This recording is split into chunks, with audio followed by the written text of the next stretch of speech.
புத்தரின் சித்தப்பா மகன் ஆனந்தா. புத்தரின் சீடர்களில் இவரும் ஒருவர். ஆனந்தாவுக்கு தீட்சை கொடுக்க புத்தரின் உள்ளுணர்வு தூண்டியது. ஆனந்தா புத்தரை விட வயதில் மூத்தவர். தீட்சை எடுப்பதற்கு முன் புத்தரிடம் அவர், நான் உனக்கு மூத்தவன், உனக்கு அண்ணன். நான் எதுவும் சொல்லி நீ அதை செய்யலாம், அதை ஏற்றுக்கொண்டு அதன்படியும் நடக்கலாம். ஆனால் உன்னிடம் தீட்சை பெற்றுவிட்டால் இங்கு இருப்பவர்களில் ஒருவனாகி உனக்கு சீடனாகி விடுவேன். அதனால் ஒரு கோரிக்கையை ஞாபகப்படுத்துகிறேன் என்றார். அதாவது எப்போதும் உன் கூடவே நான் இருக்க வேண்டும். புத்த மதத்தை பரப்பும் குழுவோடு என்னை சேர்த்து அனுப்பக்கூடாது. உன் உடல் தேவைகள், உணவு தேவைகள் அனைத்தையும் நானே பார்த்து கொள்வேன். அடுத்து நான் ஏதாவது கேட்டால் பொறுமையாக இரு, நேரம் வரும்போது சொல்கிறேன் என்று சொல்லக்கூடாது. உடனே பதில் சொல்ல வேண்டும்.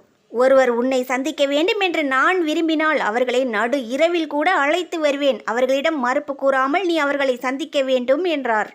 இது ஒன்றும் பிரச்சனை இல்லை. உங்கள் நிபந்தனைகளை நான் எப்போதும் ஞாபகத்தில் வைத்திருப்பேன் என்றார் புத்தர்.